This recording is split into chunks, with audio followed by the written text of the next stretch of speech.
Quando a gente está muito velhinho e já não tem tanto futuro pela frente, praticamente não sobra nenhum futuro e a gente já não consegue vislumbrar um amanhã, já não consegue fazer planos, ter metas a longo prazo, porque realmente já não tem mais tempo. O que nos sobra é a imaginação e a memória. Eu olho muito pelo meu avô, assim, meu avô está com 92 anos e um dia ele comentou comigo, eu tenho mais o quê? Uns 10 anos, né? Só que ele já mal anda, já os amigos já foram todos embora, minha avó já foi embora, então ele já não consegue fazer planos para o futuro. E aí ele volta muito para o passado, para as memórias, para as histórias, e eu fico me perguntando, nossa, e se ele não tivesse construído memórias, né? O que será que sobraria? É claro que mesmo sendo uma pessoa que viveu muitas coisas, bate os arrependimentos, aquela sensação de poderia ter feito diferente, poderia ter feito melhor, poderia ter feito mais. E aí esse livro aqui que eu estava lendo, né, A Morte de Ivan Illich, fala muito sobre isso. Porque ele conta a história de um cara que viveu de aparências, é um cara que tinha um emprego convencional, ele era muito bem quisto assim socialmente, tinha um bom emprego, conseguia se manter muito bem, tinha uma esposa, mas casou mais por uma convenção do que, né, por sentimentos. E é muito curioso porque no comecinho do livro ele já traz, né, a morte do Ivan Illich, só que aí ele mostra a reação das pessoas ao redor. E é muito curioso porque os amigos logo começaram a se questionar, os amigos que trabalhavam com ele, né, começaram a se questionar quem ia ficar com o cargo dele, como iriam ser mexidas as peças agora, quem seria promovido, como que seria essa ordem dentro do trabalho. A mulher, ainda no velório do marido, já ali vendo, né, como é que vai ficar a pensão, sabe? E é muito curioso isso, porque no decorrer do livro ele vai mostrando um pouco da vida ainda enquanto vivo, né, do Ivan, e depois ele sendo surpreendido pela doença, pela dor física, mas também pela dor emocional e pela dor psicológica, porque ele começou a ficar impossibilitado de fazer tudo. Ele vivia com dores, vivia gemendo de dor. Ao longo do livro ele vai tendo cada vez menos possibilidades, fica acamado, dependendo dos outros, e não tem ninguém ali, com exceção de um personagem muito pontual, mas não tem ali uma rede de apoio, não tem ali sentimento, não tem pessoas que se importam com ele de fato. E ele vai sentindo isso. E aí quando ele fica face a face com a morte, ele volta para o passado e começa a reavaliar e falar, meu, o que que eu fiz? Ou melhor, né, o que que eu não fiz e deveria ter feito? Do que foi a vida. E é muito curioso porque para a gente falar da vida, a gente precisa entender a morte. E a gente não pensa sobre a morte, a gente não tem o costume de refletir sobre a morte. E refletir sobre a morte, creio eu, é extremamente saudável.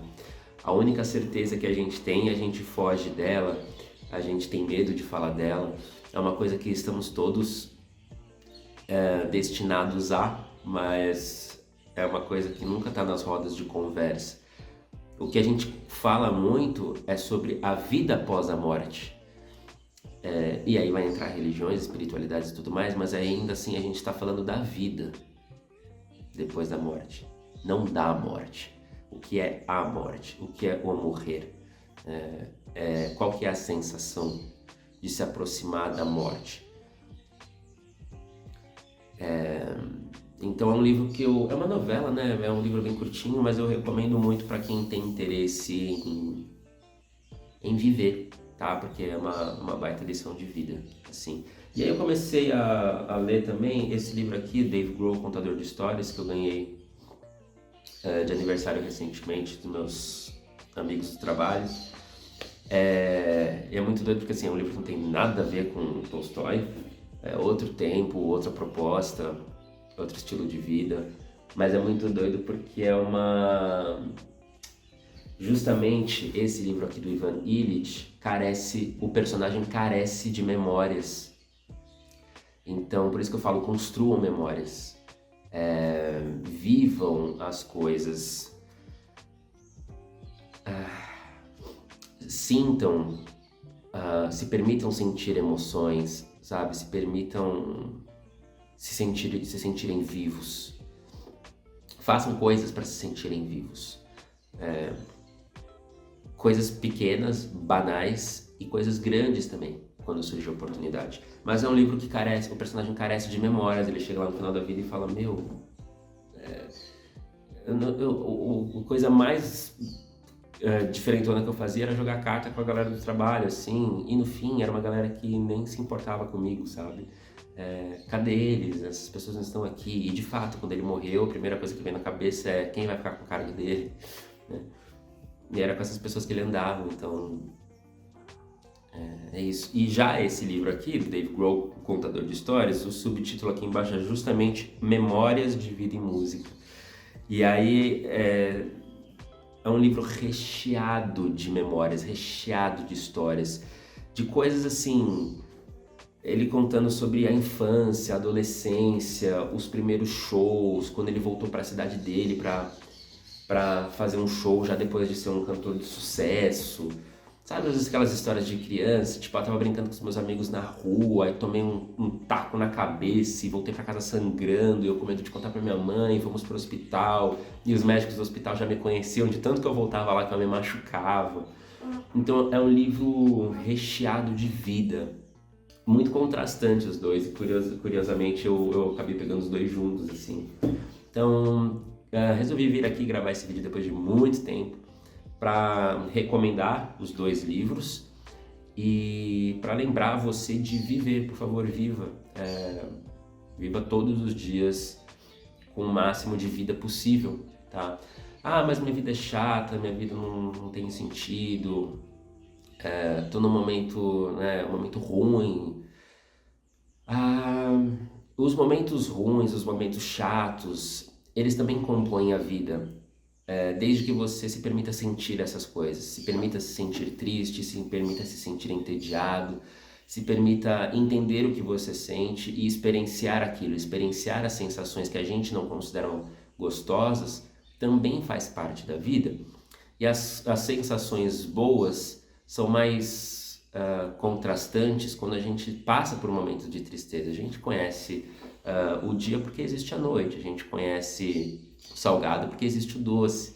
Então são todas emoções importantes de serem vividas, mas mais importante que isso é que se você não está satisfeito, procure ajuda, procure orientações, procure caminhos, procure possibilidades, procure se desenvolver como um ser humano que transforma a sua própria realidade na medida do possível, que molda o seu ambiente, as suas ações, os seus pensamentos e, consequentemente, suas emoções também, reações fisiológicas, a partir dessa metacognição que eu já falei no canal, né? Dessa consciência, esse pensamento que observa o pensamento, para entender o porquê você faz o que você faz e o que você pode fazer para estar onde deseja estar, beleza?